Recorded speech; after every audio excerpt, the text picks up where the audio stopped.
back to our In Conversation with WLV Doctoral College vlog series. So today's vlog, we're going to be talking about writing an abstract for your thesis. And this is a really important aspect of the thesis, isn't it? And often an overlooked one, Ben. So you've got some thoughts and ideas about this. I believe that you've written a blog recently about abstracts. So do you want to tell us a little bit about what you've put in that, Ben?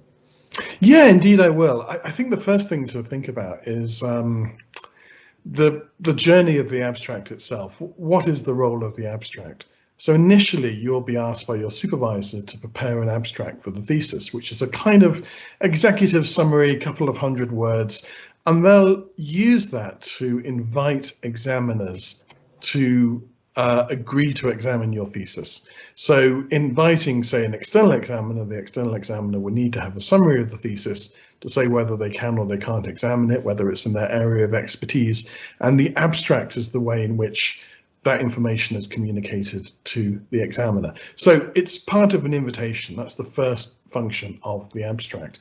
But to think beyond that, when the thesis is completed and has been awarded, that abstract then becomes the description of the work itself. And it's archived and it's indexed, not only in the University of Wolverhampton's own online archive, which is WIRE, but around the world. So other databases that collate theses will have the title, will have the author, will have the year of the award, will have the person awarded, and then they will have the abstract. And that will typically be on a kind of title page with a link to download the thesis. So for years and years to come, other people, other researchers doing PhDs, other academics who are researching, journalists, what have you, will be looking at the internet. They'll be looking for research that will allow them to develop various ideas they're engaged in, and they will be reading the abstract. And when they read the abstract, there'll be a yes, no. Is this relevant? Shall I download it? Shall I go further? Shall I ignore it? So the whole afterlife of your thesis for years and years and years to come can very much be determined by that abstract, the way the abstract communicates clearly, perhaps for a non-specialist audience, what's in the work, what the work concludes, how the work sets out in its methodology, the main relevancies of the work to other areas and so forth. All of those things can be well articulated in a good abstract, which will allow the thesis to be read by many, many more people for years and years to come. A poor abstract that's obscure, that perhaps therefore suggests that it won't be of interest, or it's too difficult, or it won't be relevant, means that people won't be reading your work. And it might sort of, in a way, prematurely end the reach of the years of research that you put into your PhD. So basically what you're saying is first of all, it's a quality marker. So people are going to read that. That's the first thing they're reading about your work, and they're going to make a decision about the quality of your work based on how well you've written or your abstract, or how well you've articulated the work that you've done in your research. Yes, it is. I mean, if the abstract is going to be a bit strangulated and dense and obscure, then it perhaps is not appealing. It perhaps suggests that this is a thesis that's going to be difficult to wade through. I mean, that might dissuade an examiner in the first instance from agreeing to examine the thesis, but beyond that, it might just stick up a notice saying, hey, this isn't of interest, don't worry about this. Whereas an abstract that is readable, understandable, doesn't shy away from specific terminology, but is articulating it in a way that can be understood by informed readers in other areas, might then get further people in. I mean, it really is the description. It's what's on the tin. It's the advertisement, as it were, for the thesis. And I think one of the reasons we're talking today about abstracts is that often it's a bit of a quick request from a supervisor. Could you send me an abstract in the next couple of weeks, please? The researcher thinks, well, the abstract's not really assessed. It's a bit difficult to do it anyhow, to summarize a whole thesis in a few hundred words. So often it's not taken that seriously, and it becomes just about good enough after a bit of back and forth. It's not really good, it's just about good enough. And that's a shame, because it's the key, I think, to allowing your work to be impactful, to be read by different user groups for years to come. So the abstract really is something that's terribly important, and indeed it's quite normal in a viva and in feedback after a viva for examiners to pick up bits of the abstract and to say this, should be given a slightly different spin, or, is this correct compared to the thesis that we've looked at? That's quite a normal process as well. So you made a really important point about impact and the potential for an abstract to impact on impact. And, I can really see why that would be the case. And it's often something I talk to my own postgraduate researchers about. If you want people to read your research, you need to make sure that the abstract is clear, concise.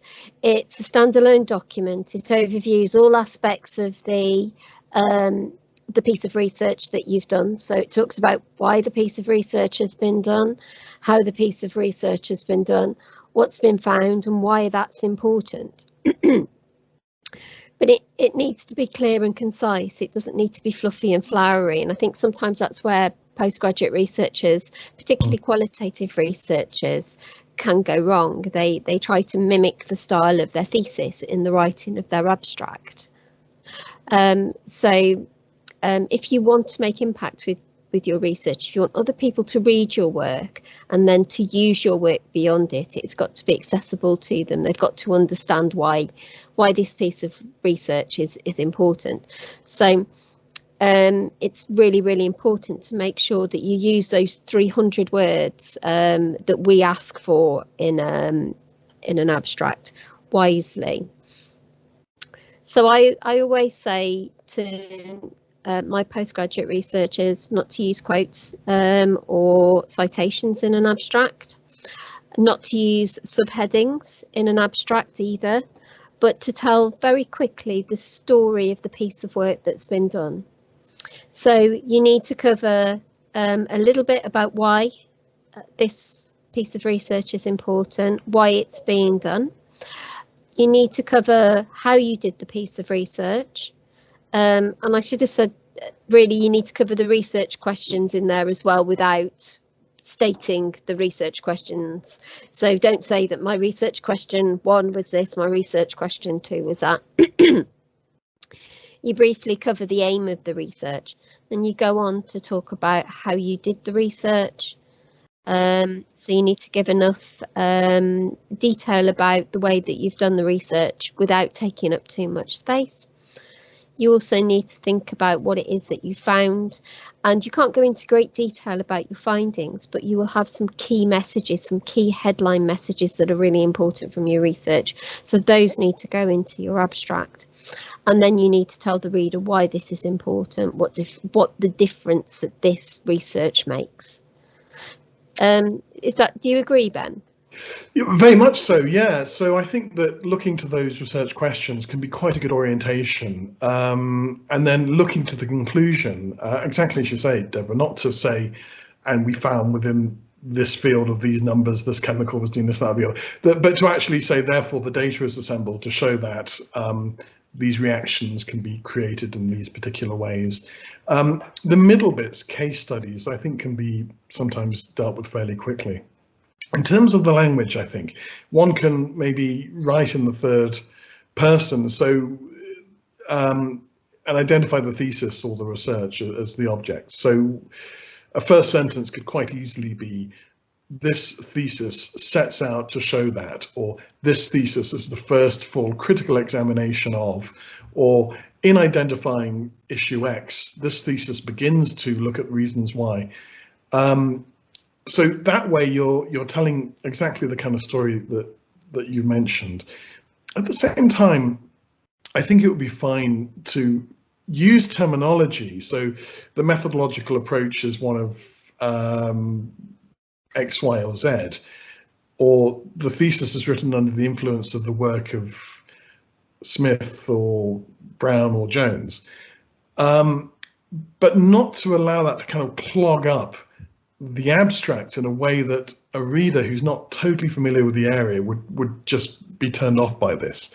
So again, in terms of the language, you could use various formulations. So you could say something like, the methodology deployed in this thesis is one that is commonly described as, I don't know, post-structuralist data analytics or something like that. So that way it's not sending out a message which is don't go forward if you don't understand this, but it's sort of identifying in a friendlier manner some of the difficult terminology that undoubtedly will be in your thesis.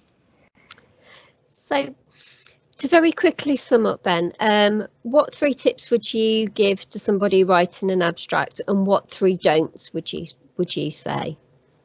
3 tips. The first one is spend a bit of time doing it.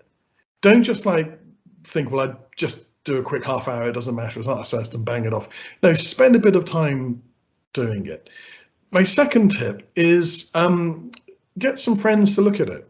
You know, do they read it? Do they understand it? Not only grammatically, but in terms of the ideas that it's trying to communicate.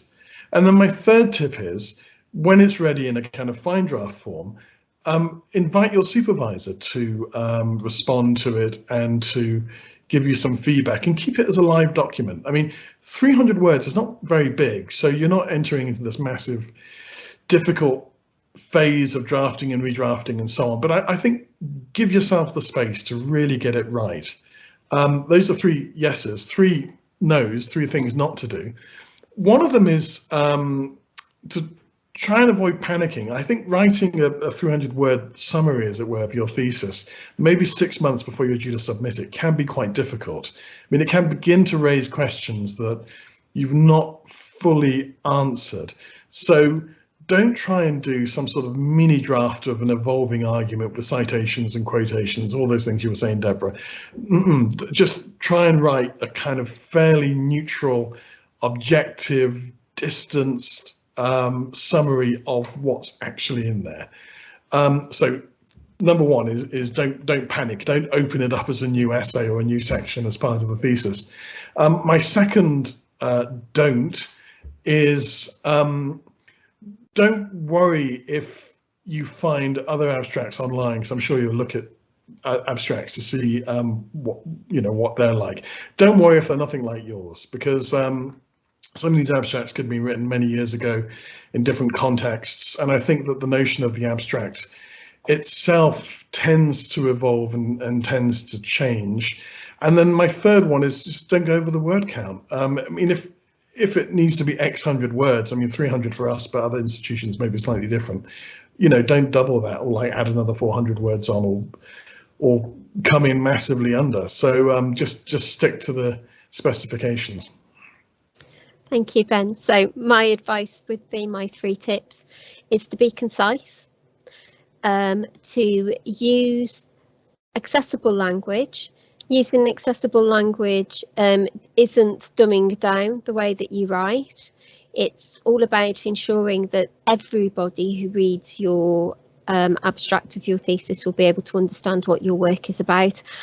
Try and write in an engaging way, but don't write in a flowery way.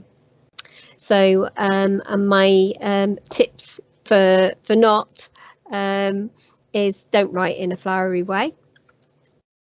And also, again, I would be very careful about using headings in an abstract. I would say don't. I know that some areas, some discipline fields do, but do talk to your supervisors about what's appropriate within your discipline.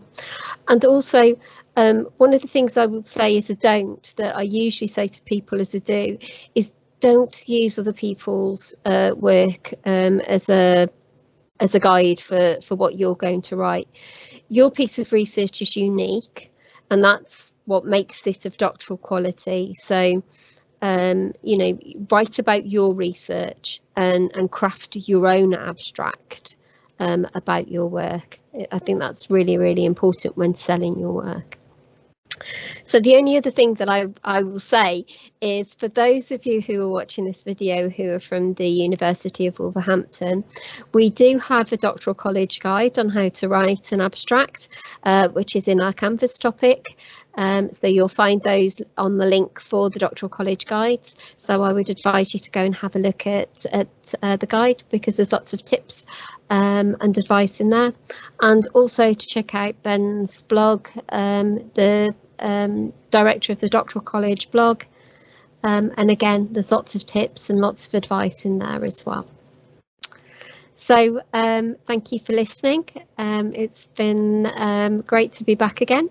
If you've got any requests for vlogs that you'd like us to do let us know. Do put them into the chat below, and we'll be happy to pick those up. So thank you for your time, and bye.